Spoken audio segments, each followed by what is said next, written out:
Okay, let me first start by welcoming you all to the first ever virtual edition of the European Parliament Credit Union Interest Group. It's my particular pleasure to welcome you today on the 10th anniversary of the creation of the interest group in our house, in our parliament. For the past decade, the Credit Union Interest Group at the European Parliament has provided an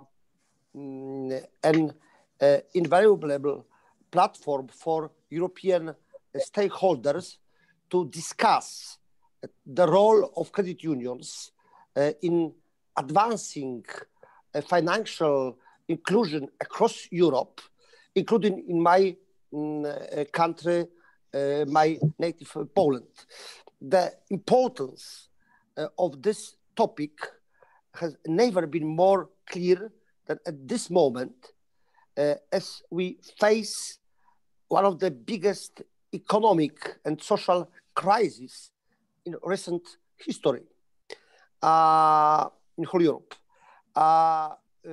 Today's debate will focus on the impact of the pandemic and the role of the financial inclusion and community finance institutions, such as credit unions, can play in supporting Europeans during these difficult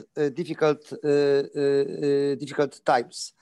The COVID-19 pandemic has challenged the stability of our healthcare systems, societies, businesses, and the economy as a whole. The widespread the disruption caused by lockdowns and continuous uncertainty has damaged business profitability and led to a rise in unemployment, in economic hardship for a vast number of Europeans. Hardly anyone has remained untouched by the crisis. With a new rise in infection and the new tightening of restrictions across Europe, the European Commission has said it may take as long as 2 years for the Union's economy to come close to regaining its pre-pandemic level. In this environment, European financial institutions have a central role to play in ensuring that ordinary Europeans and small and medium enterprises have access to financial services. Indeed, we need to ensure continued access to a full range of financial support structures to help people weather the crisis. Now, more than ever, we need a truly human-centered approach to finance and genuine financial inclusion. I look forward to hearing from today's speakers how they believe this can be achieved. Thank you very much indeed for your attention, and I hope that our debate today will be very fruitful.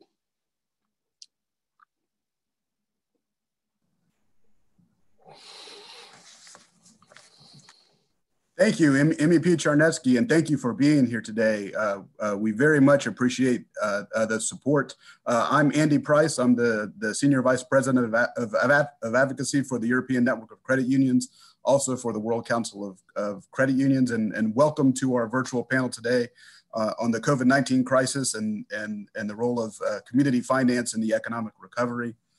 Just a few housekeeping notes for everybody. I just want to remind you that today's roundtable will be recorded, so please pay attention to that. Also, to all the participants, you've entered on mute.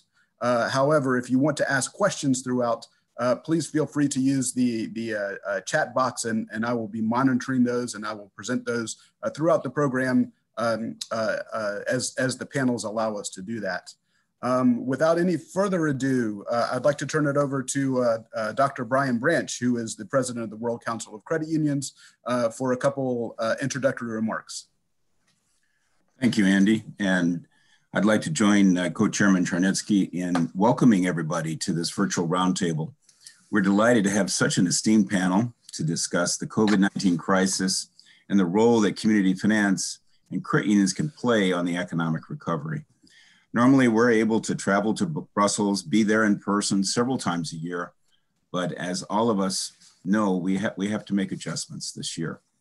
This is the 10-year anniversary of the European Union Parliament Credit Union Interest Group, and I want to acknowledge the tremendous support that this group has provided to credit unions over the years.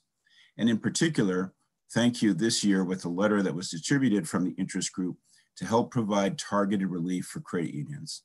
Thank you to our co-chairs, MEP Charnetsky and MEP Kelleher, and Vice Chair MEP Tang. Our credit unions, if allowed, can play a significant recovery in the European Union and can facilitate a sustained recovery. Credit unions have proven resilient so many times throughout the past in traversing disasters. We are concerned that the real extent of the impact of COVID-19 is still to come. In the European Union, some project that the growth of non-performing loans that are held by European Union banks will rise to as low as 800 billion or as high as 1.3 trillion euros over the next 3 years.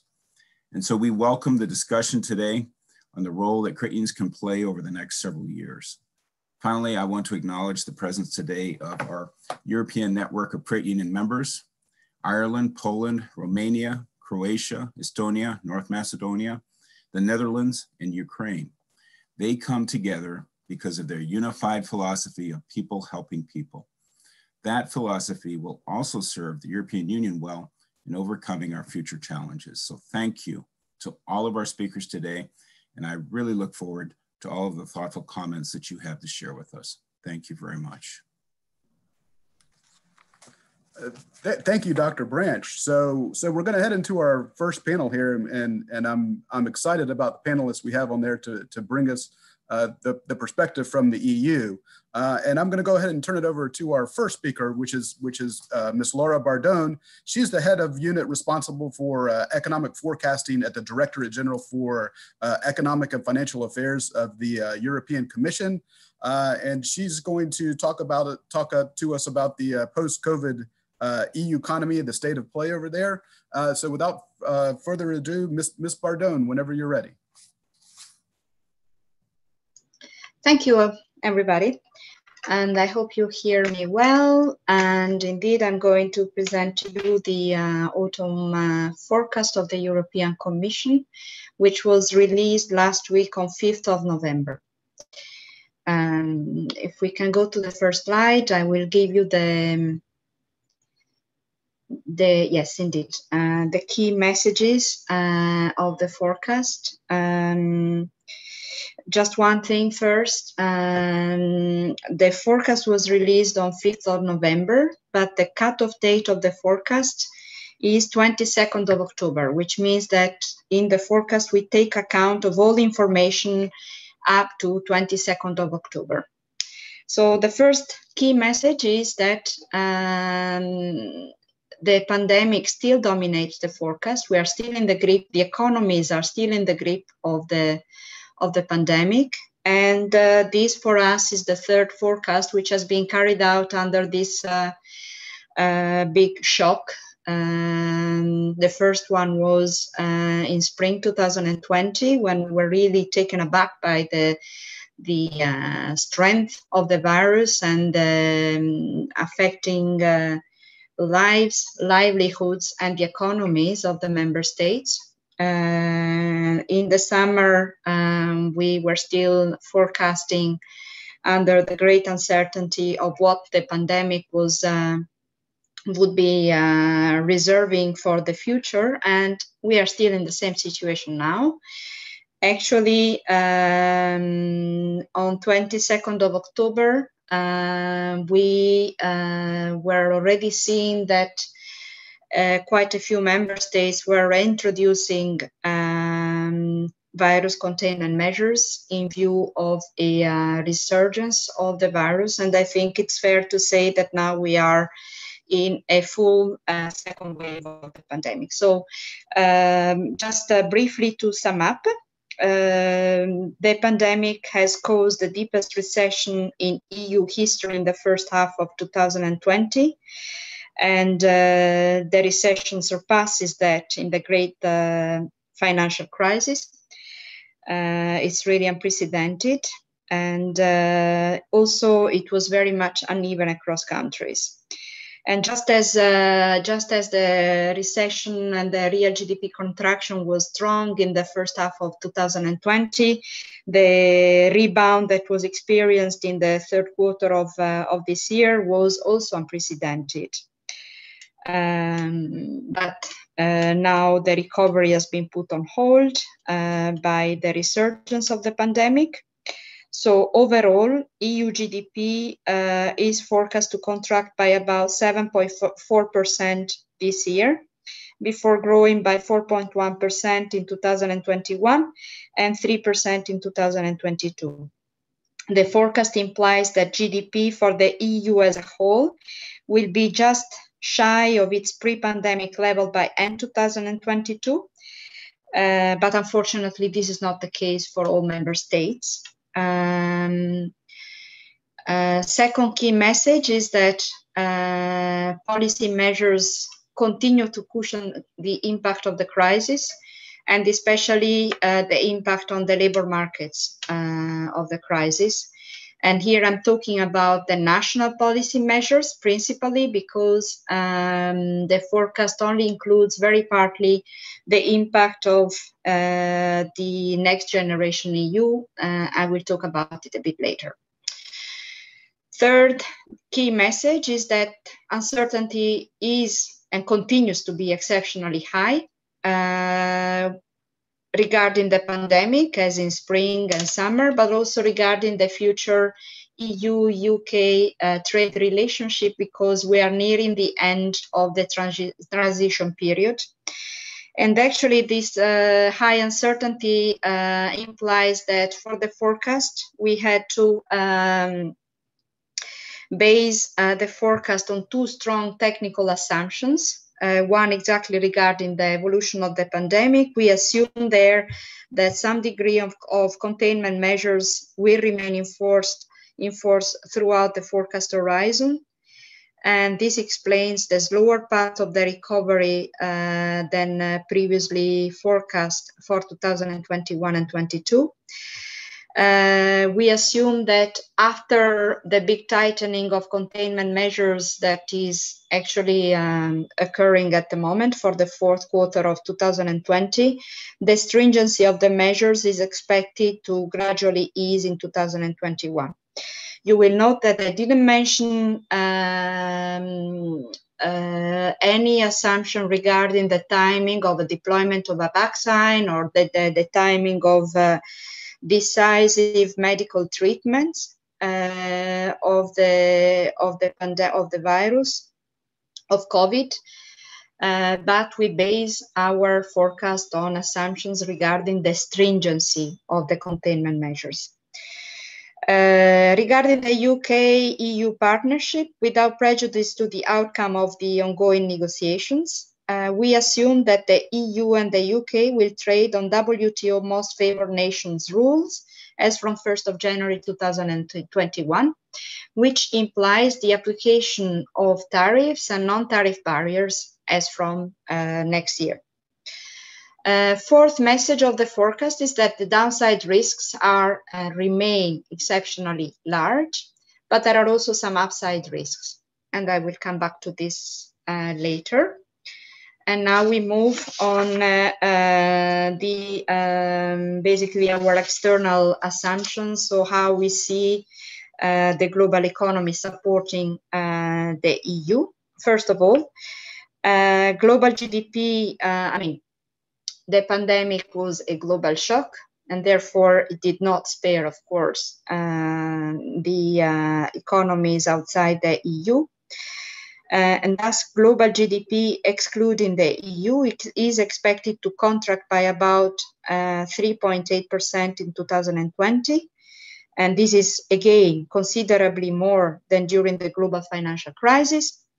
And then we forecast global GDP, again, excluding the EU, to rebound by around 4.75% of GDP in 2021, and to moderate to about 3.75% of GDP, 3.75% in 2022. And we also see, assume global trade to not to provide much support to the EU recovery over the forecast horizon. In the next slide,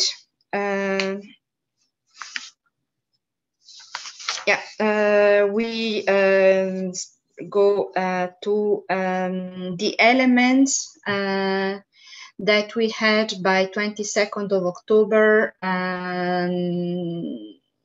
in the absence of real GDP data for the third quarter of 2020. So we had a number of leading indicators, hard indicators, and also survey indicators, which are shown here.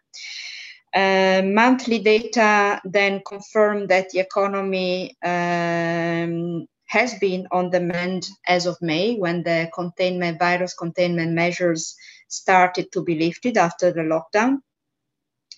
And parts of industry, construction, and retail trade rebounded very vigorously over the summer, driven by strong pent-up demand. By contrast, services relying on close person-to-person contacts have remained weaker, as containment measures have remained in place, or also as self-restraint affected the behavior, the purchasing behavior of agents. And this affected demand and supply for services involving services like travel, tourism, restaurants, and entertainment. So you see the PMI indicators for surveys, for services, and also the EC business and consumer surveys indicating some weaknesses or weakening growth momentum, especially for services in the summer months. In the next slide, voila, there is the growth path that we forecast in the autumn forecast, and we compare it also with the previous forecasts. So starting from the pre-crisis growth path of the autumn forecast of 2019, 1 year ago, we see the big recession already highlighted in spring 2020, summer 2020, and autumn 2020. And like in previous forecasts, now we see the stalling recovery in the last part of 2020 and then early 2021, as the pandemic is resurging and containment measures are being reintroduced. I have to say that I guess that if we were to recast the forecast now, we would probably have a more pessimistic view on the last part of the year and the beginning of next year. But at the same time, there was also, sorry, the next slide. Yeah, thanks. What is more, there is also the large variation across countries. So the depth of the recession in 2020 and also the speed of the recovery in 21 and 22 are expected to vary widely across member states. Nearly half of our member states are not expected to recover their pre-pandemic level of GDP by the end of 2022, with Spain and Italy being projected to lag behind most. The divergences in the recovery path reflect not only the difference in the severity of the pandemic and the stringency of the related containment measures, but also differences in domestic policy responses and economic structures. In particular, countries with large tourism sectors and large services sectors are expected to take longer to achieve a full recovery. And also there is, I think there are also pre-existing weaknesses that do matter. And the fact that some of our member states had not entered the crisis with pre-existing weaknesses and legacy weaknesses from the previous crisis. The next slide, please. Okay, so this is basically summing up what I already said on the differences across countries in a more visual way, with two growth maps for 2020 and 2021.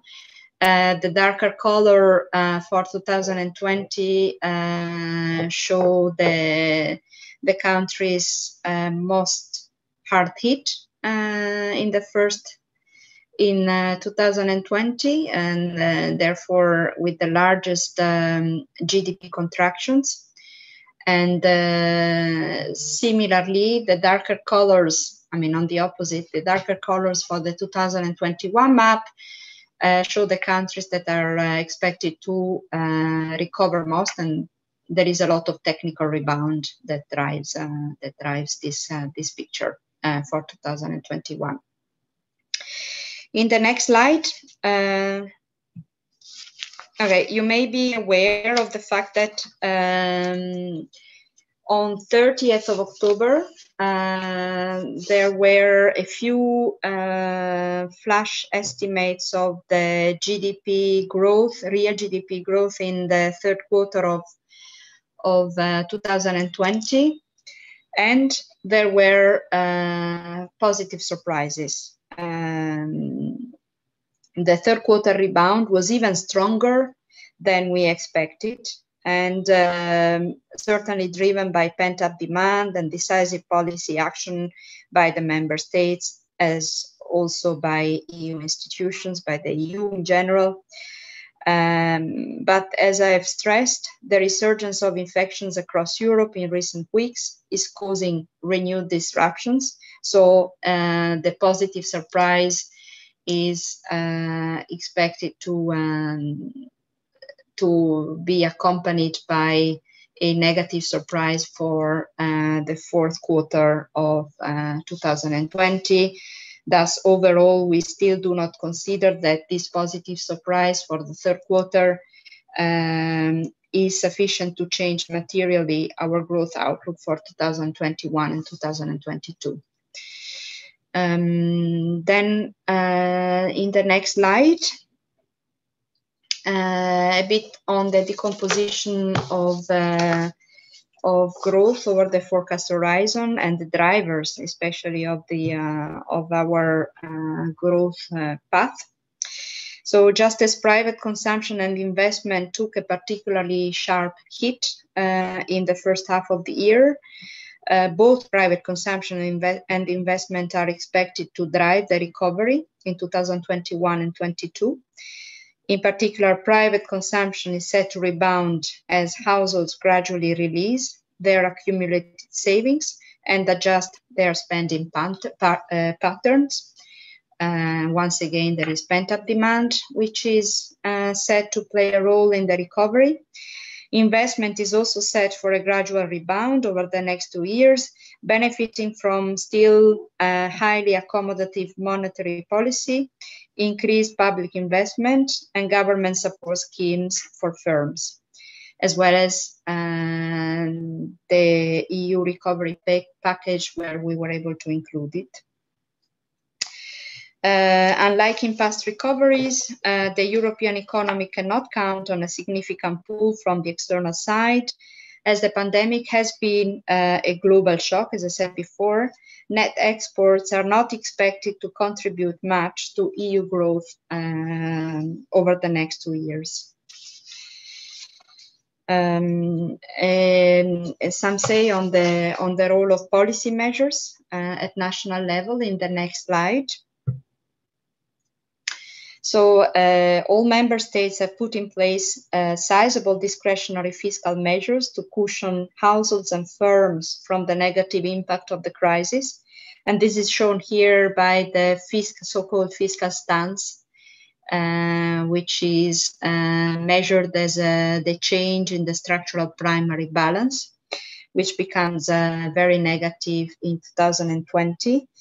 Among the policy measures that have contributed most to cushion the impact of the crisis are the short-time work schemes, which allowed firms to keep workers on their payroll during the crisis, and thanks to compensation from the government, either in the form of wage subsidies or social transfers. And we have now SURE, the instrument SURE, which is supporting these short-time work schemes in 17 member states. So, like I said, the euro area fiscal stance is said to be strongly expansionary in 2020, but we also have other support policies which have been put in place in the member states, which do not have so far a budgetary impact, but have been crucial also in avoiding bankruptcies and further falls in employment. And these are the state guarantees for bank loans and tax moratoria and all the liquidity support schemes that have been put in place. Not to forget, of course, also the important role of the ECB in the continuation of its easing measures, mainly through asset purchases combined with subdued inflation expectations, which are assumed to keep interest rates negative. And therefore, the policy mix is now exceptionally favorable and is expected to remain so over the forecast horizon. In the next slide, a quick look at the, once again, a visualization of what I said earlier, budgetary outlook maps for 2020 and 2021, this time based on the general government deficits, which are set to record levels in 2020. In many member states, actually above 10% of GDP. And then in 21, the public deficits will start going down a bit, but still remaining very high in most member states. And yeah, we still have some member states recording deficits above 10%. One at least, and then yeah, some member states recording deficits above 8% of GDP, which is quite a high level in 2021. In the next slide, zoom in on the labor market. So, like I said before, the policy support measures have played a crucial role in protecting jobs and protecting household incomes, disposable incomes. And this, thanks to these ambitious policy measures, job losses during the first half of the year were more contained than the drop in economic activity, but still they were unprecedented. So the drop in employment was unprecedented. And in addition, a significant amount of labor market slack has accumulated since March. This labor market slack measured as a drop in hours worked, which is shown in the chart, as well as workers leaving the labor force. these workers leaving the labor force could be due both to discouragement effects or simply due to the fact that people who left the labor market were not able to look for a job and could therefore not qualify for the ILO definition of unemployment. They could not look for a job, be it because of mobility restrictions or because they had childcare responsibilities during the school lockdown. Overall, the labor market slack that has accumulated so far is set to delay the labor market improvements over the next 2 years, as, for example, people re-enter the labor force and thus weigh on the unemployment rate, and as hours worked are set to recover more quickly than the number of people at work. So overall, reflecting all these developments, the EU unemployment rate is expected to increase from 6.7% in 2019 to 7.7% in 2020. It will increase further in 2021 to 8.6%, and then we forecast it to decline to 8% in 2022. In the next slide, a little word on inflation, which has recently turned negative due to a significant fall in energy prices and lower prices of services, especially tourism-related services. In 2021, an assumed stabilization of oil prices will contribute positively to headline inflation. Core inflation, which means inflation with all items except energy and unprocessed food, should pick up somewhat as activity resumes, but downward pressures to inflation are set to dominate price developments due to weak demand, labor market slack, and the strong euro. So overall, EU inflation should reach 0.6% this year and 1.3% next year. On the next slide, I think we have, this is it's not my final slide, my semi-final slide is about the risks to the forecast, which are exceptionally large, but we also have some upside risks. So first of all, the pandemic could become more severe and more protracted in Europe, both in Europe and abroad. And like I said, part of this risk is already materializing now, because on 22nd of October, which was the cutoff date of the forecast, we could see that there was a resurgence of the pandemic and the reintroduction of virus containment measures. But now the extent of this resurgence and the reintroduction of lockdowns in many countries is something which is not, I would say, incorporated in the central scenario of the forecast. Another related risk is the risk of a premature withdrawal of economic support measures. I would say also the risk of a premature withdrawal of virus containment measures, in the sense that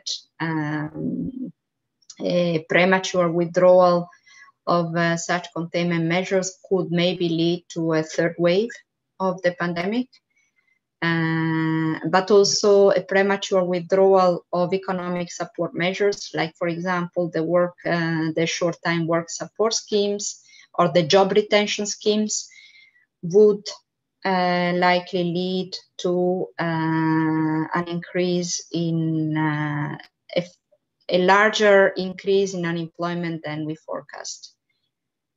There is also a risk that differences across countries become entrenched, especially if the crisis leads to a large wave of bankruptcies and insolvencies across countries, then that would weaken the production structure of the member states, would also lead to higher job losses, and the higher job losses could translate into long-term unemployment and hysteresis effects on the labor market. Finally, there is also a risk of possibility of financial stress. On the other hand, there are some upside risks. First of all, medical advances. Medical advances in the treatment of the pandemic and the prevention of the pandemic through a swift and widespread vaccine deployment. Some hopes were fed already yesterday with the news on a new vaccine that is ready to be deployed early next year. But still, I think our assumption of virus containment measures throughout the forecast horizon is still plausible even under this event, in the sense that it will take a while before the vaccine is effectively deployed over. Hello?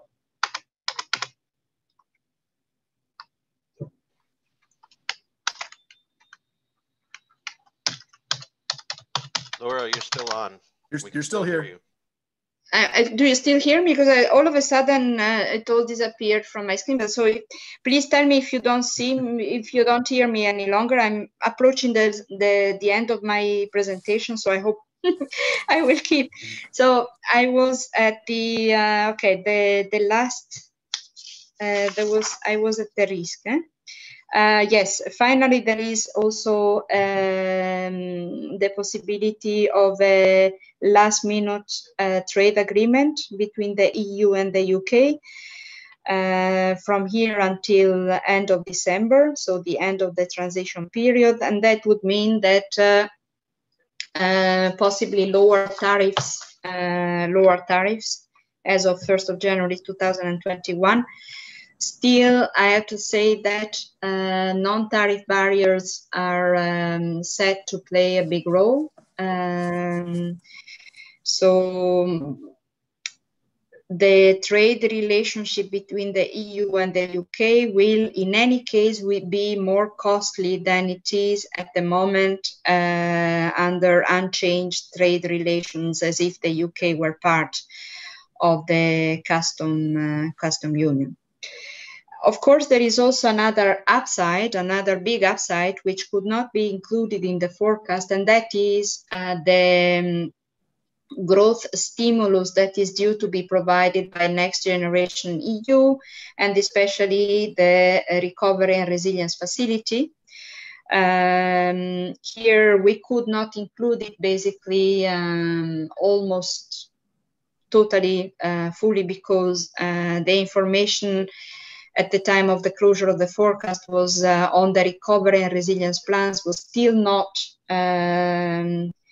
we did not have sufficient information on those plans to be able to incorporate them in the forecast.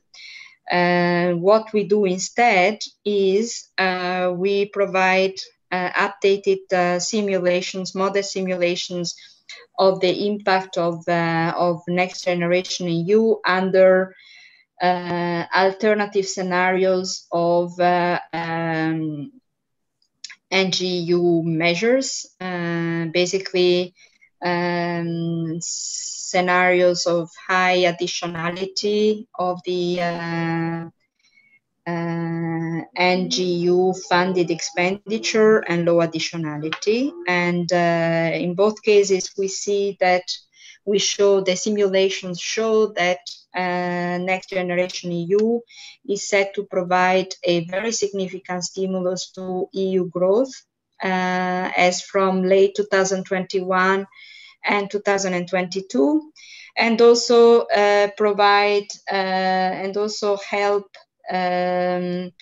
convergence across EU member states, in the sense that Next Generation EU is set to help most the countries that are being most hit by the crisis.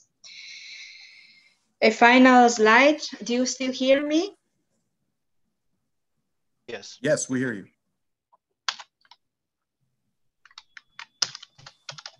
Sorry, do you still hear me? Yes, Laura, you're still on. Okay, reassuring. Okay, now I also see the slides. I mean, it's very stressful, all this, you know, these conf calls, and you never know whether the connection is going to hold or not. But I came to the office on purpose, but still some hiccups.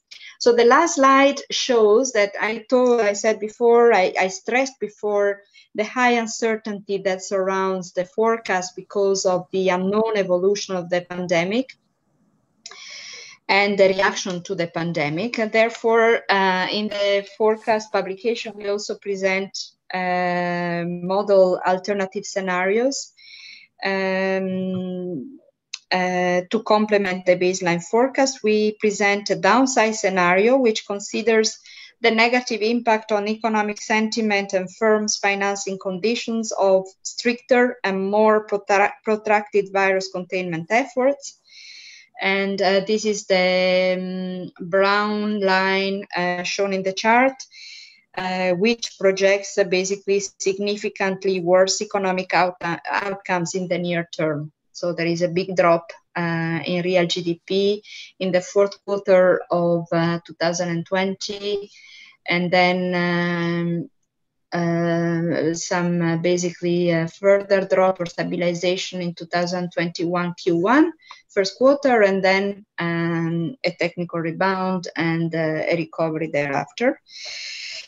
And then we have an upside scenario which assumes an earlier and stronger recovery in business and consumer confidence, which could result, for example, or notably, from faster progress in the development of an effective medical treatment to the virus, like a vaccine, or a better adaptation by households and firms to the new COVID environment.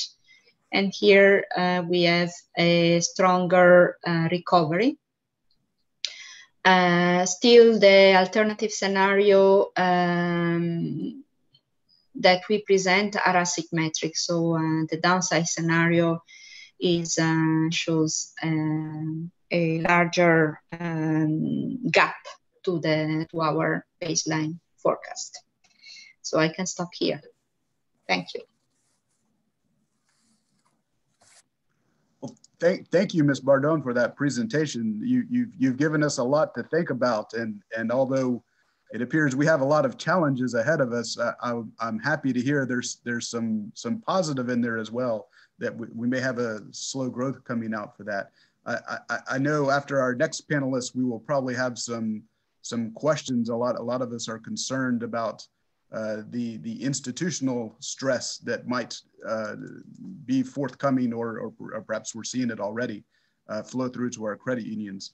So you've given us a lot to think about. I appreciate that very much, and thank you. And I apologize for the technical difficulties. We'll see if we can get those worked out while the next speaker comes on board. So without further ado, I'm happy to introduce Mr. Mario Quagliariello. I hope I pronounced that correctly, who is the Director of Economic Analysis and Statistics at the European Banking Authority, who's going to discuss how the pandemic is affecting the financial sector in Europe. So Mario, without further ado, I'm happy to turn the presentation over to you. Thank you very much. I hope you can hear me, and thank you for the invitation. It's great to be with you this afternoon. So what I will try to do is to complement what Laura just presented with a focus on the banking sector.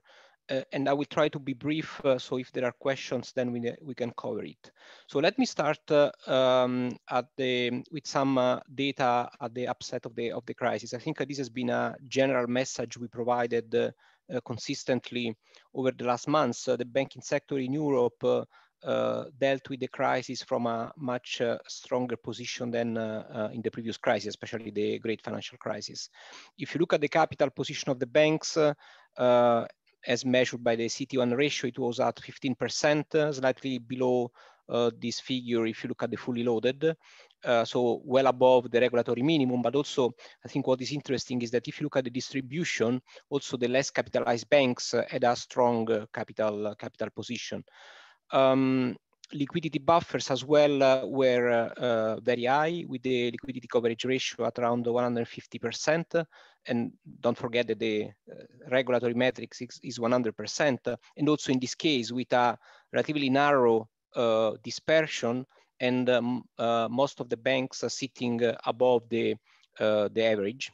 And also there was a very positive long-term trend in terms of asset quality. The volume of NPLs was half what it was just a few years ago. The NPL ratio was at around slightly less than 3%.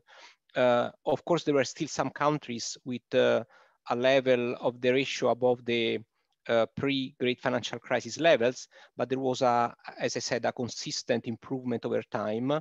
And also in this case, a consistent reduction of the dispersion. And if you look at the data bank by bank, you will see that the banks with the highest starting levels of NPL ratios are those with more improvements. So in a way, the banking sector was moving in the right direction and was stronger at the start of the crisis, with the one exception, which is profitability, but I will be back on this point. Now, we have received the Q2 data, and now the banks are disclosing the Q3 data, but let me focus a bit on Q2. Q2, of course, is very early for judging the full impact of the crisis, but still gives us some information. And I would say the information we get is a bit mixed, because if you look at the capital ratios, they remain stable. There was a slight decline in the CET1 ratio in Q1, mostly due to the impact of market risk on risk-weighted assets, but then recovery in Q2, which basically offset completely the reduction in Q1. So the capital ratios are stable, and actually the liquidity coverage ratio increased as a result of the liquidity offered by the central bank. And also looking at the NPL ratio, it remained stable. And this was I would say the combination of two factors. On the one hand, there was a very minor increase in the volume of NPLs, and this was completely offset by the increase in loans, because especially in the first quarter, there was large use of the credit lines by the corporate sector, as forgetting the liquidity needed for dealing with the first stage of the crisis and the lockdowns in many jurisdictions. So in terms of NPL, no early signals of distress, but then if you look at other variables, especially the stage 2 assets according to the IFRS 9 classification, and also forborne loans, actually they did increase. And this can be an early indicator of future issues in terms of asset quality. And needless to say, the most affected aspect of banks' business was profitability. The starting point was already very weak in many jurisdictions in Europe. And as the result of the crisis, especially of the increase in the cost of risks and impairments, the return on equity plummeted to zero. Again, these are average values. It's not the same for all banks in all countries, but I would say is quite a generalized phenomenon, the decline of all the income sources from net interest income to trading income, with no improvements on the cost side and a big increase in the cost of risk. So this is, I think, what we can see using Q2 data. Now, looking at the risks, and I would start perhaps from the operational side. I think we have seen already with the first confinement measures, the banks being able to move quickly to remote working and keeping all the critical business going. And there was also a relatively smooth upgrade of the ICT capacity for most banks.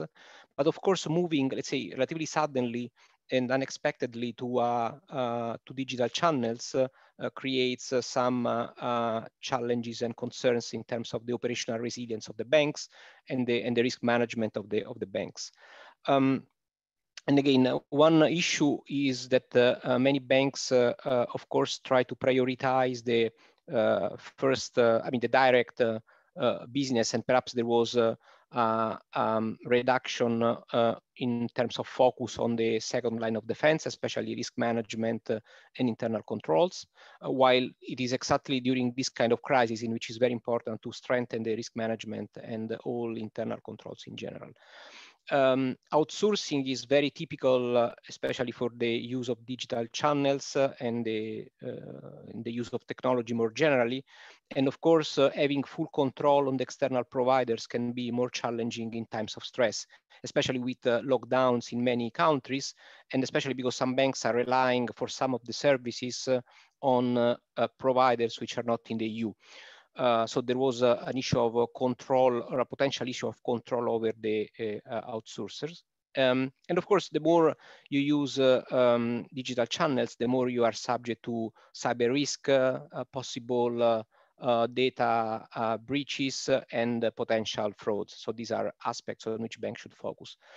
And last but not least, I would like to mention this aspect because it's been also mentioned by MEP Czarnecki in his introductory remark, the relevant issue of the conduct of business, especially when banks are moving not for their choice, but because there is no alternative to the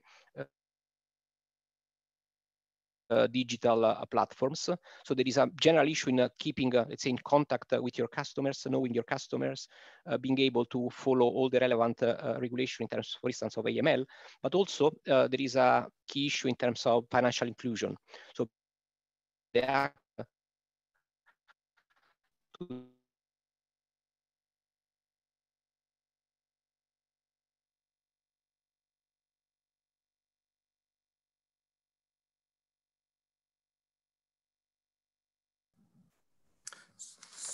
So it looks like we're having some technical difficulties there right now. We'll see if we can't get that fixed. But I think what we'll do is we'll just we'll go ahead and move on to our next speaker here. And if we can get Mario back, we'll let him finish up his remarks there. Mario, are you back? Yes. Okay. I don't know what happened. I don't either. But you're welcome to proceed. But I warn you that sometimes my computer decides differently from what I would like to do. So I hope it's the last time for today. Now, so I hope you, I made the point on access to financial services, which is for me is very important. So I hope you got this one. And then I will move from the more, from the, let's say, the aspects related to operational resilience to the financial risks. So can you still hear me? We can hear you, yes. Okay, thank you, because I'm getting messages that I have a weak connection. So let me move to the financial risks. As you can see, the operational resilience is very relevant in an era of digital communication. Now, on the financial risks, clearly, also based on the economic forecast, which we have just been presented, the asset quality is a key area of concern. We expect asset quality to deteriorate significantly. And depending on the estimates, we look at the idea is to have a volume of NPLs which can be as large or possibly exceeding the post-Great Financial Crisis levels. This depends on whether you look at our own assessment, which we ran, I think, in April, or the ECB vulnerability assessment. And linked to the asset quality, I think the issue is also for banks to be prepared to the expiry of some of the support measures on the banking sector. I have in mind the payment moratoria, but also the public guarantees. Now, looking at the data we currently have, which is Q2, our expectation is for most of the current moratoria to be valid and covering loans until the end of the year. So the expectation is a possible increase in NPLs Q1 and Q2 2021. Now, of course, there is discussion on possible renewal of the moratoria, so this can change. But for now, if you look at the dynamics, the expectation is to see a sort of cliff effect towards the end of this year. And then the consequences in terms of asset quality early next year. While on the public guarantees, the maturity of these measures tend to be over the next 2 to 5 years. So on these, the expectation is that they should be over once also the crisis is over, so is less problematic.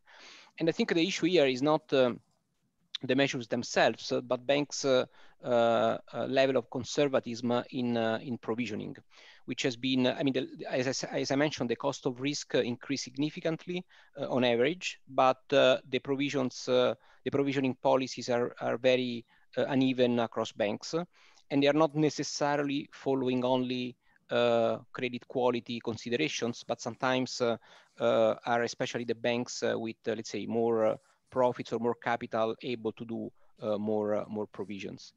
So also in this case, I think the downside risk is relevant. And I would like also to remind that there are significant exposures towards sectors which are more affected by the crisis. I think Laura mentioned the services, and clearly this is one of the sectors on which the level of NPLs and in general asset quality can deteriorate further. The other risk, of course, is further weakening of profitability. This will be due, on the one hand, of the increase in the cost of risk, on the other, on the general slowdown of the economy. The expectation is that the low interest rate environment will stay for longer than expected because of this crisis. So, of course, this will not help in the traditional banking and the net interest generation. I think it is interesting also to look at the estimates available on the ability of banks to withstand the shocks. As you know, this year we didn't run the stress test. We will run a stress test next year. But we did run a sensitivity analysis, shocking banks based on past stress tests, but also adding additional shocks for the sectors most affected, and also for the countries most affected by the crisis. And what we see is that on average, this banking sector would be able to withstand the additional estimated losses. But of course, there are pockets of vulnerabilities, and some banks can have a capital shortfall. So it is a sort of idiosyncratic problem, but is there. And of course, there could be some spillovers. And I think this is a message which is consistent. That's why I feel, let's say, confident in mentioning this, because it's not only our analysis, but it's very similar, I would say, beyond the specific figures of what the ECB did in the vulnerability assessment, and also what the IMF just published in the Global Financial Stability Report. They also mentioned for the global banks an overall resilience, but with idiosyncratic issues which should be addressed. So this is very important. I think is even more important in Europe, given that, as Laura mentioned, some of the fiscal measures have been so far mostly national. So the support received by the corporate sector and the banks is still very much linked to the fiscal capacity of the member states. Now there will be more, let's say, European money entering into the picture, but so far has been mostly national. The authorities allowed banks to use the capital buffers, but also the capital buffers are not available for all banks, and they are not always where they are mostly needed. And then, of course, there are banks with more exposures towards some of these sectors, or with generally lower capital levels at the start. I will just finish with a couple of thoughts on the, let's say, way forward for supervisors and also for banks. I think based on the risks I mentioned, especially the especially credit risk, I think it is very important for supervisors and for the banks themselves to keep monitoring the evolution of asset quality and to provision accordingly. Again, all the measures of the authorities were meant for avoiding any automatic classification of the credit in default status, but they still require banks to look case by case at the creditworthiness of the debtors. So it is important to have a timely recognition of credit risk, and it's important that the provisioning are reflecting the credit risk of the borrowers. Now, the other point is, in a low interest rate environment, there could be temptation of search for yield. If you look at the results of the last bank lending survey of the ECB, actually banks have tightened the lending standards. So it doesn't seem to be an immediate concern, but I think we should look more at the lending standards and the origination criteria. And more generally at the credit process, especially in a stage in which the economy is not going well. And since there is heavy public support, especially the public guarantees, the incentive for banks to monitor the evolution of credit quality can be lower, and also the origination can be less careful than without the public guarantees. And last but not least, I think these are, let's say, the emergency immediate responses to the crisis, but we shouldn't forget the more longer term structural needs of the banking sector. I mean, the low profitability, the fact that some business models were not sustainable was already there before the crisis. And I think the crisis should be the chance for eventually restructuring the banking sector, having some consolidation. And I think what the EBA and the ECB have been doing is helpful in terms of having a larger use of liquidity and capital waivers, which of course would be beneficial for fully exploiting the benefits of cross-border mergers. The ECB, I think, has been very helpful in the draft guide they issued on the on giving clarity on the supervisory expectations in case there are M&As. And more generally, I think there should be a clear path for the non-sustainable banks for exiting the market, which is something that didn't happen in Europe as it did in the US after the great financial crisis. I mean, as you are aware, there is discussion on the possible way forward in terms of the increase of NPLs. So, I mean, there could be a need at some point to have a system for offloading troubled assets. So on this, I will be back to my point on the level of provisions. Having a conservative book value is a precondition for the disposal of assets, regardless of whether this will go in the market directly to an AMC or elsewhere. But so the level of provisions is really key. And it is important to keep monitoring, which is what we are doing, how the internal models and IFRS 9 models are used by banks, and being sure that they are consistently applied in a conservative manner. And I think I will stop here. Thank you.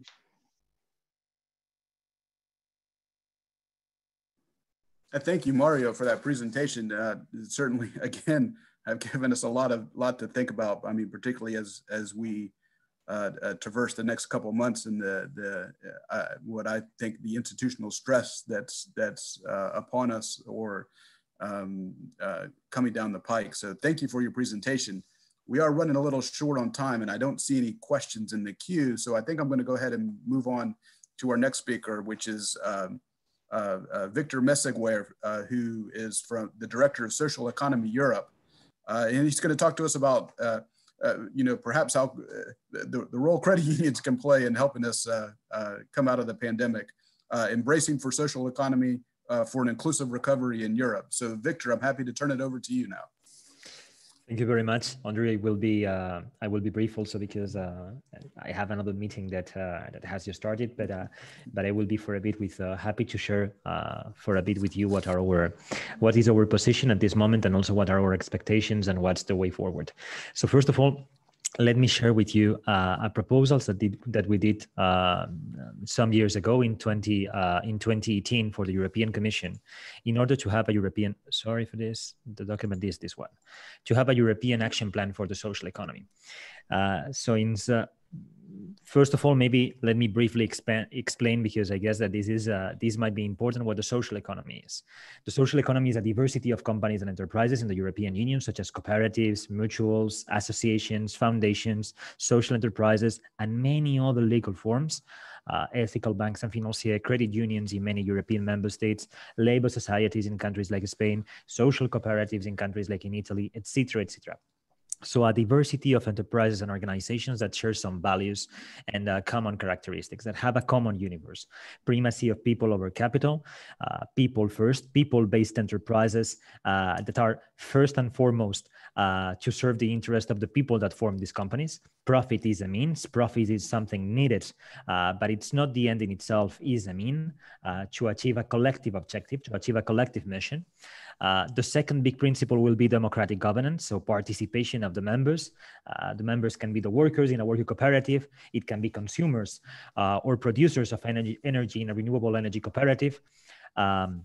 Or it can be the members of a mutual, so the beneficiaries of a mutual society in healthcare, insurance, whatever. In any case, in our people-based enterprises in which the people participates in making the decisions of the company. And then reinvestment of profits. Companies that go from the non-for-profit, like associations, like social cooperatives in Italy, like healthcare mutuals in Belgium. So from the pure non-for-profit to reinvesting most of the profits, like most worker cooperative, for instance. That's what the social economy is. Social economy has been recognized by the European Union for a while. The European Parliament has a social economy intergroup since the 1990s, supported right now by more than 80 members of the Parliament. We just had actually 1 hour ago, we just had a public hearing of the social economy intergroup co-organized by Social Economy Europe with more than 300 participants from all over the European Union and beyond. And yes, as I was telling you, in 2011, there was a big policy initiative for the social economy called the SBI, the Social Business Initiative. It was a big policy package that had an impact to a certain extent, or it is, let's say, son of the same moment than the reform of the Public Procurement Directive and the inclusion of social and environmental considerations or division into laws, etc. But also it's very much linked, for instance, to the creation of the European Programme for Employment and Social Innovation, EPCUIG, and its microcredit and social economy access. So a big policy framework that has had quite of an impact in the last years. However, this agenda was to a certain extent imperfect for us, and also it was coming to an end. Many of the actions in the roadmap of the SBI were implemented with different levels of satisfaction from the social economy community. That's why since 2014, from Social Economy Europe, we have been calling for a European action plan for the social economy. In 2018, we presented this proposal of European action plan for the social economy that we presented at the time to European Commission Vice President Jyrki Katainen, and the new commission, when the new commission was elected, and when the commissioners were appointed, President von der Leyen confirmed that there will be a European action plan, that this proposal of Social Economy Europe will become a reality, and there will be a European action plan for the social economy in the autumn of 2021, in the fourth trimester of 2021.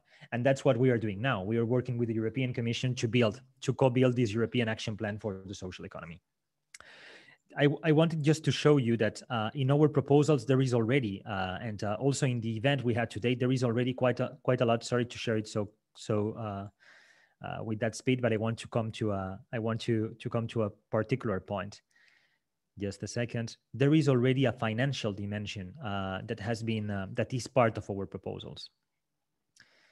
There we go. Access to finance is a key element. We were proposing at the time reforming the easy microfinance and social entrepreneurship access. We were also talking about mainstreaming, which has happened or which is happening, mainstreaming social economy in the InvestEU in all its policy windows, but also in skills and social investment policy window. And we were also talking about regulation. We had been talking a while ago in the event we organized with the Social Economy Intergroup public hearing about introducing a social investment or a social economy investment support factor to support financial institutions invest in the social economy with less on resources. We are also discussing about reforming the General Block Exemption Directive. I mean, there is a whole conversation on the financial part of this European Action Plan for the social economy that has been ongoing and that is taking place right now. At this point, and I will stop sharing my screen, at this point, what we are doing basically is The Commission has done a study on the way forward. We'll publish very soon a study on the way forward for the European Action Plan for the Social Economy. As I said, we are cooperating with them to build this action plan. We are also cooperating both with the Commission. When I say we are cooperating with them, it's also important to say that the main commissioner in charge of this European Action Plan for the Social Economy will be Commissioner Nicolas Schmit, so Commissioner of Employment and Social Rights.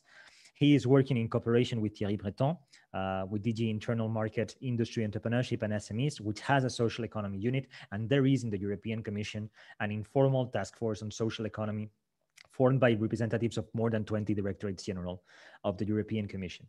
So internally, the European Commission, externally, Social Economy Europe, also in cooperation with the European Parliament Social Economy Intergroup, we are working to co-design this European Action Plan for the social economy. Regarding your particular question, and as I said before, I'll try to be as brief as possible. How can we contribute to the recovery? We are right now working with the Commission, but also with member states on the access of social economy enterprises that are mostly SMEs in the European Union in terms of size. We have some big enterprises such as Mondragon Corporation, which is one of the biggest industrial groups of Spain, and others, but mostly we are talking about SMEs and even micro enterprises. So we are currently working with different member states to make sure that our enterprises can access the European recovery plan and the national resilience and recovery plans. Why?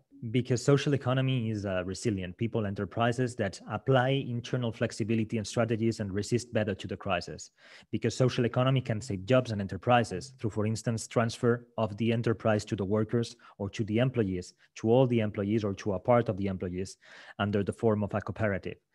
Because social economy is also building an economy in which no one is left behind, with, for instance, a key role of work integration, social enterprises or social cooperatives, which are playing this key role, having economic activity, having profits, having competitive economic activities with the ultimate objective of including people, of including often marginalized individuals in the labor market and in society. Social economy is also a fundamental part of the green transition, which was the topic of today's Social Economy Intergroup public hearing. We are a key part of the renewable energy, of the transition towards renewable energies, thanks to renewable energy cooperatives. So citizens producing their own energy, because the green transition is going to happen anyway, but the how matters. It is not the same to have oligopolistic players driving the green transition, that consumers themselves, communities themselves, driving this green transition and reinvesting the profits locally where the energy is produced. So there are different models, and the social economy has an added value. And I will leave it here to not be very late for the next meeting, but I'm very happy to answer to your questions and to keep this conversation in case you are interested in this action plan that we are co-designing and that we hope will have an impact in the European social economy community. By the way, the European social economy community is 2.8 million enterprises in the European Union, according to the European Commission, that employ 30.6 million people and represents 8% of the European Union GDP. So a diversity of enterprises with a common identity, and that is a key part of our European social market economy. Yeah, thank you very much for that presentation. So we're running a little bit short on time here, and we got a couple more speakers. So I'm going to ask the next couple of speakers just to please stay within your allotted time frame there. And I'm going to turn it over to Piotr Palka from the Polish National Association of Cooperative Savings and Credit Unions in Poland, who's going to give a presentation about credit unions in Poland. So Piotr, if you want to go ahead and take the floor. Good afternoon, dear participants. I'm Piotr Pałka, attorney at law, head of compliance at ENCU. As you can see in my presentation, these are the areas of Polish credit unions activity during the COVID-19 pandemic. The safety and health of credit unions, employees and members during the pandemic is a priority for all of the Polish credit unions. This is why we recommended limits on the number of direct contacts between employees and credit unions members. But this situation also created an opportunity to reduce the level of digital exclusion and bridge the technological gap. Stay-at-home orders and social distancing gave us a chance to strengthen our credit union's transactional product line. The situation increased the importance of having credit unions accounts with access to complete transactional services. ENCU decided to intensify and accelerate work on technological innovations. We also work with our credit unions to educate their members, concentrating on the popularization of remote account handling through internet channels and mobile applications. ENCU and its credit unions began recommending members use contactless and non-cash transaction services and promoted payment cards as a safe way to make payments and settlements during the COVID-19 pandemic.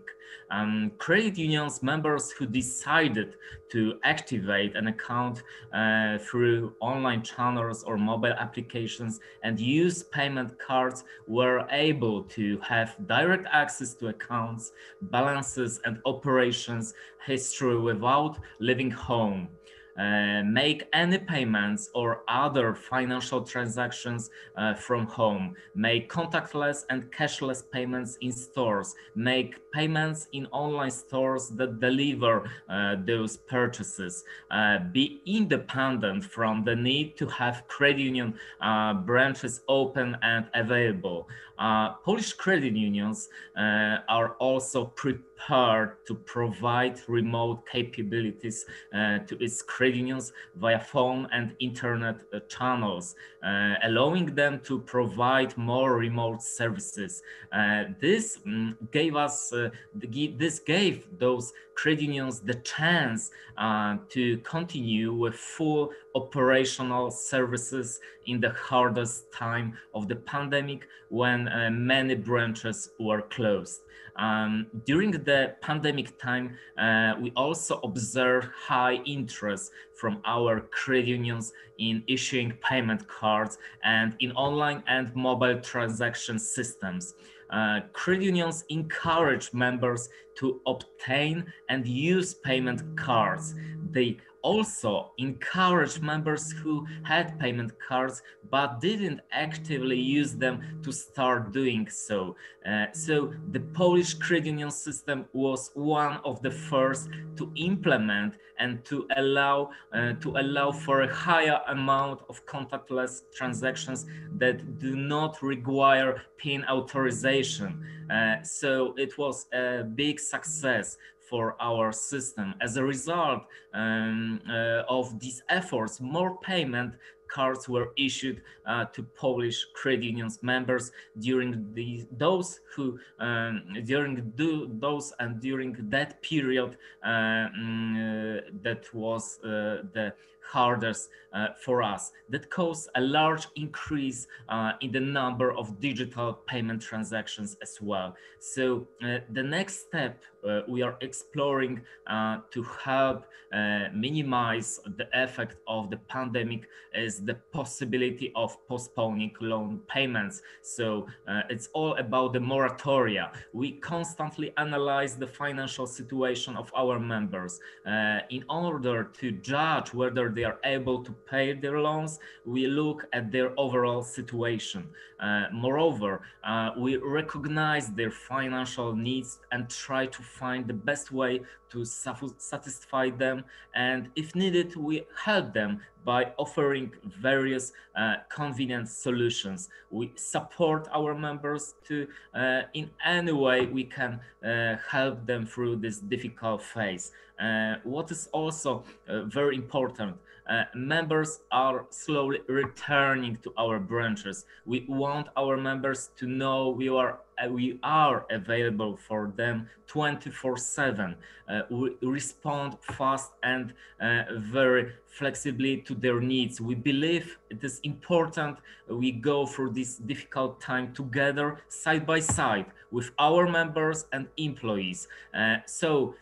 You had a quick overview what we do and how we deal with this crisis. And what I would like to say, we are sure that our common bond will become even stronger after the COVID-19 pandemic.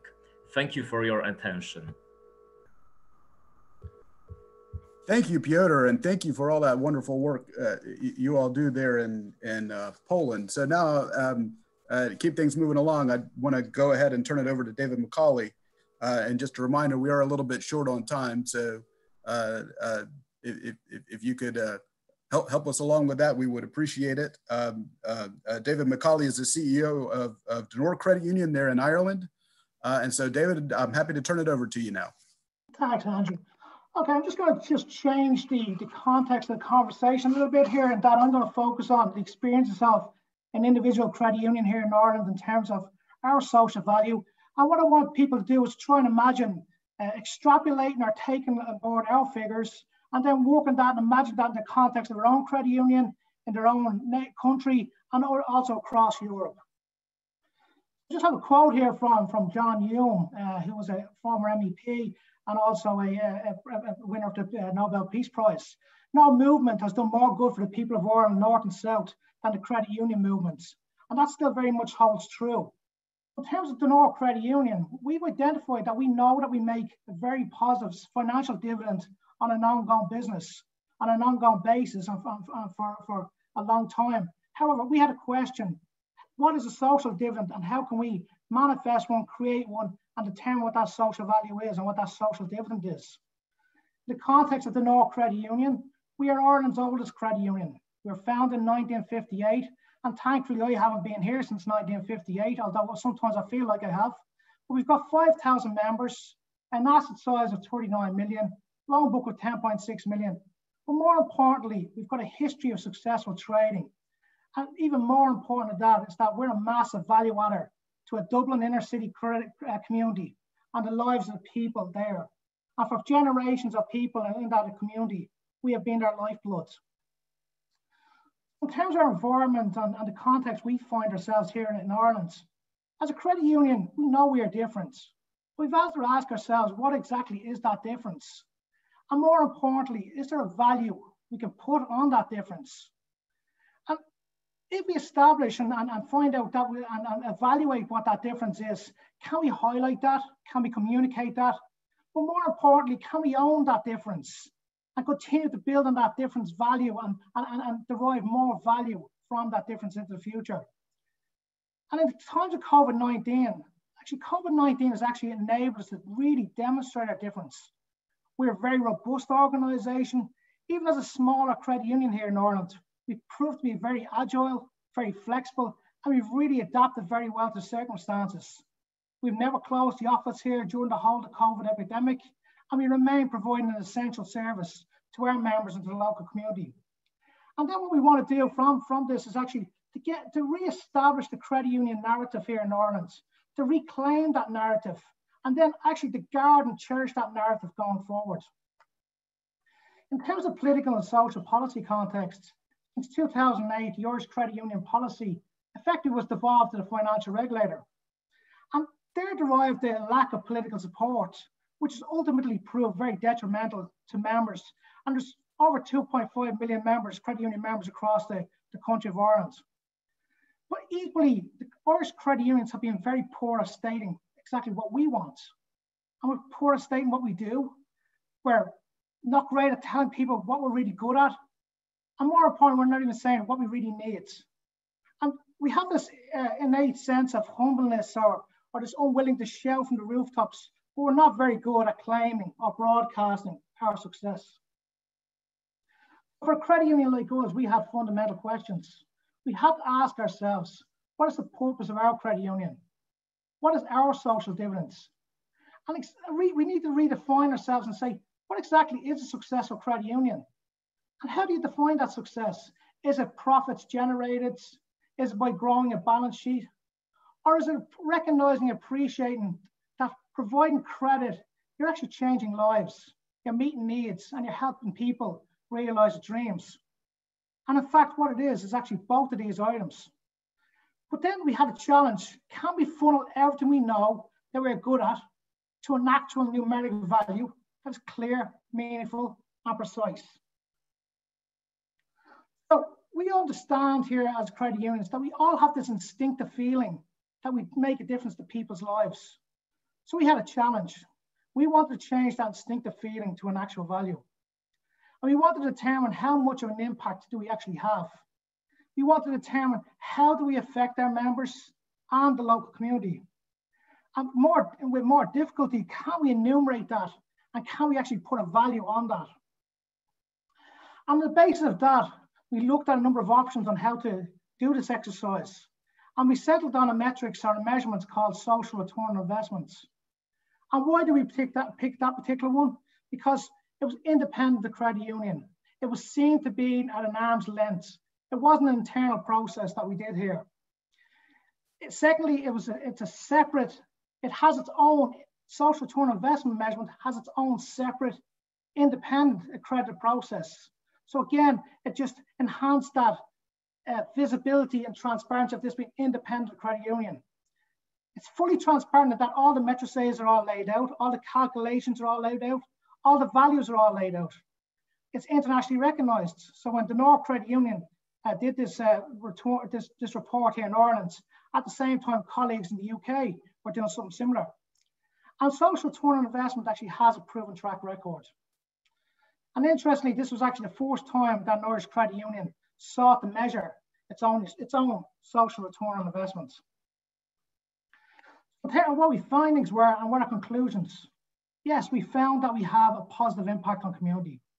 We found that members have real tangible benefits from being a member of the credit union. And one of those tangible benefits obviously is relief from money worries.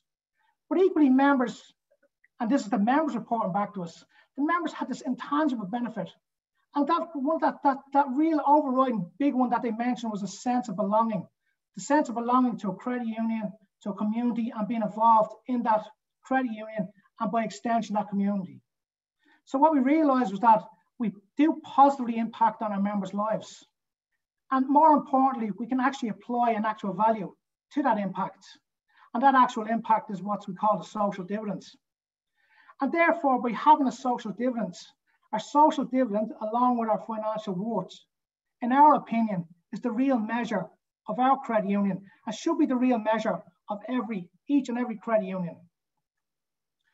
So based on 2019 financial accounts, it was calculated there was inputs into the credit union of 2.5 million. And the social return on investment calculated that for every €1 input, a €10 benefit was derived by the members and the wider community. So in essence, the North Credit Union is worth 25 million in social dividends to members and the wider community. The North Credit Union is worth 25 million in terms of what we put in terms of what the members' benefits get from being members of the credit union here. So put that alongside our balance sheet figure, which is 39 million. And then if you were to extrapolate that figure across 400 credit unions across the country, that would run into billions being the social value of credit unions to the wider Irish economy. So the exercise is done, but that doesn't mean it stops. So we've posed ourselves another challenge.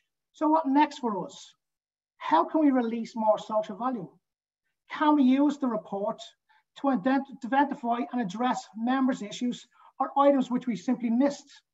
And we can do that because what's in the report is actually the members' comments and the community's comments and their feedback.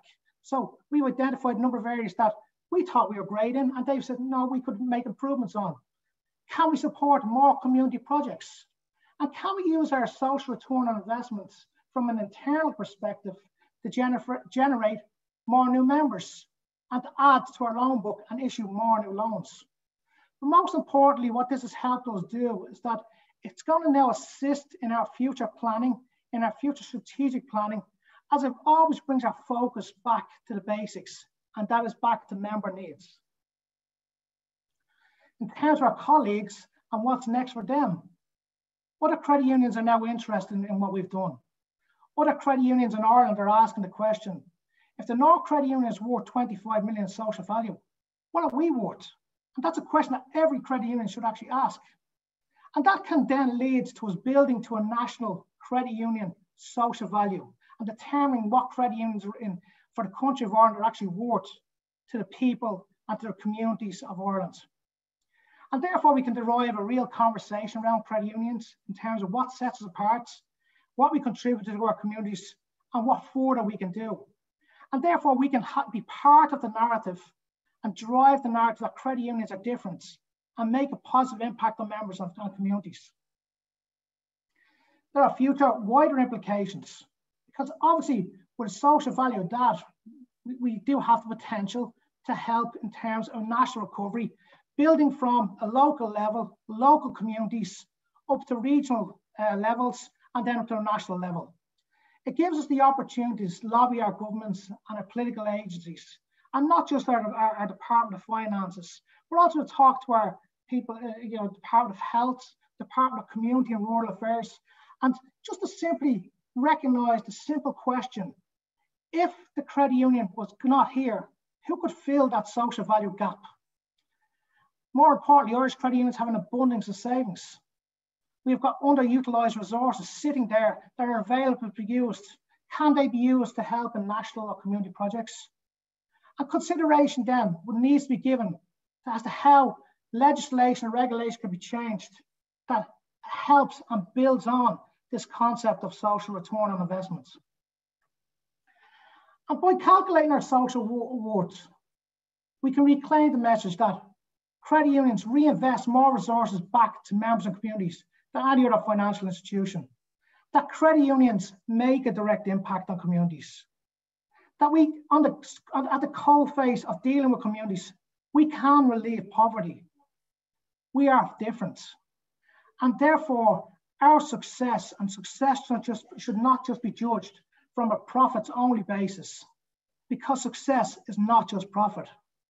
And finally, I'd make the point that we need to be supported to maximize that potential further. Thank you very much. David, thank you for that presentation. And they have a wonderful report that's out there too as well. I highly recommend you people check it out. So finally, run a little short on time, but MEP Kelleher, our co-chair of our interest group, thank you for all the support, and I'm happy to turn it over to you for some final comments here. Thank you very much, Andrew. I hope you can hear me okay. We can hear you, yes. Perfect. Well, just to say at the outset, look, just to first and foremost, congratulate the European Network of Credit Unions on their 10th anniversary. Credit unions are the bedrock of which thousands of communities across Ireland and Europe indeed prosper and grow. And I suppose, unlike banks, they see their members as neighbours, as friends, as community, not just simply as customers. The EU must start treating credit unions fairly and ensure that they can continue to support their members and their communities. And that is going to be the next big challenge, I think, Andrew, is to ensure that when we move towards banking union, we talk about capital markets, we talk about access to finance, that we ensure that when we regulate to ensure integrity in our banking system and in our financial system, that in doing that, we don't also stymie the opportunities for credit unions to lend to their communities and to ensure that there is that social dividend and that developing social economy. And that is something that I think I would urge MEPs and organisations that advocate for the credit union movement to really observe the European Union as the banking union evolves, and also the anti-money laundering aspect of policy as well. And on top of that then, the oversight and the prudential obligations that are being placed on lending institutions by Basel 3 and 4. So they are going to be the challenges. From my perspective, look, I mean, I'm very well aware of what credit unions do, the impact that they have on the individual and on communities collectively in terms of access to credit, being able to get that start in terms of one's own journeys in life, or into commercial world as well. And I think reference has been made to the amount of money that's on deposit across the European Union, but the amount of money on deposits in credit unions that then has to be deposited into larger holding banks really is astronomical. And of course, it's not being utilized as well as it should be, and as well as the credit unions could utilize it if they were allowed and obligated to by the regulators. So we do have a job of work to do there. Bearing in mind, most credit unions in Ireland now have to pay for the luxury of depositing huge sums of money in our pillar banks and beyond. So they're actually paying to deposit money to hold. So that really is not a great use of resources. And I think that we really have to be creative and imaginative if we want to try and bring that money back into the real economy, back into the social economy, and back into communities, particularly because of the downturn around the COVID pandemic, the impact that is having on employment and job opportunities. And of course, credit, very often people look at credit and say credit is needed when there's a downturn, but more importantly, credit is always needed when there's an upturn, when there's actually confidence coming back into an economy and people are looking at opportunities. It is then that they really need credit, that access to credit to invest in their community, to invest in their job opportunity, or to invest in themselves. And that's something that we must really work towards. So I would urge that over the next number of months, as we start to legislate through the European Parliament in terms of some of the issues around banking union, the capital markets, that we would just observe and ensure that we don't burden the credit unions with very onerous obligations and prudential duties and fiduciary duties as well, because of we're trying to regulate on the banks themselves. So let's untap the huge potential that's there. And as I said, I've seen it firsthand in communities across the country. Let's be honest, credit is significantly important to people, but the hardest thing of all is to get the first start, to get your hands on a certain amount of credit, to show your credit worthiness and your ability to take out a loan, to pay for it and to service it, and then to get to the next step to be able to access credit again beyond that. And credit unions are really the incubation hub of that start, and they should be allowed to do more of it on a regular basis. Just finally, I mean, we talk about the Green Deal, we talk about funding the real economy. You know, we have own resources been spoken about consistently. How do we fund the European Union itself in terms of own resources? But let's be very clear, there's huge amount of own resources available to people, their own resources available to people if the credit union movement was allowed to lend into the real economy. So in areas like social economy, for example, anaerobic digestion, retrofitting of homes, of community centres, you know, there's real key opportunities whereby we could identify and regulate and say to credit unions, there's schemes in place, they're backed by the European Union, they're backed by member states, let you go ahead and let you lend into those particular areas. And that in itself, I think, is something that we should really urge the Commission, the regulatory authorities, and national competent authorities as well to ensure that that happens. And finally, may I say, not every country is understanding of the credit union movement and what these community banks can do. So we have to be very careful that the European Union and all the member states attached to it understand fully the importance of credit unions, of community banking, and that they don't undermine it or tie it up in regulation that makes it unattractive or makes credit unions incapable of functioning in a modern, diverse world where credit is available in all forms. So thank you very much for the invite. I want to wish you well. All I can commit to promise that I will advocate on behalf of the credit union movement at the European level, both from an Irish perspective and a European perspective, and wish you well. Thank you. MEP Kelleher, thank you for those comments. It stirs my heart to see the support that you have for credit unions. We really appreciate that. And to MEP Czarnecki, our co-chairs. MEP Paul Tang has to give his apologies. We ran a little over and he had a conflict with his next meeting, so has had to move on. And so finally, I want to thank all of our panelists for joining us today. It's been an outstanding conversation here. We will have the recording of this available, I believe, on our website or our YouTube page. We will follow up with that. And I know I have a few more questions that are pending in the queue. Due to the fact that I'm running a little short on time, we will send out some of those answers when we do the follow-up to this meeting as well. So thank you very much to everybody. Thank you to all of our panelists. Thank you for the support. We have a lot of challenges ahead of for us, and we're gonna hear from ENCU, from WOCU. We're gonna continue to work on these things and advance the credit union movement, because I know credit unions are really gonna be the ones who help, you know, the average person come through this pandemic. Thank you, everybody, and hope everyone have a wonderful rest of your day or evening or wherever you may be in the world. Goodbye, everybody. Thank you. Bye-bye. Bye-bye.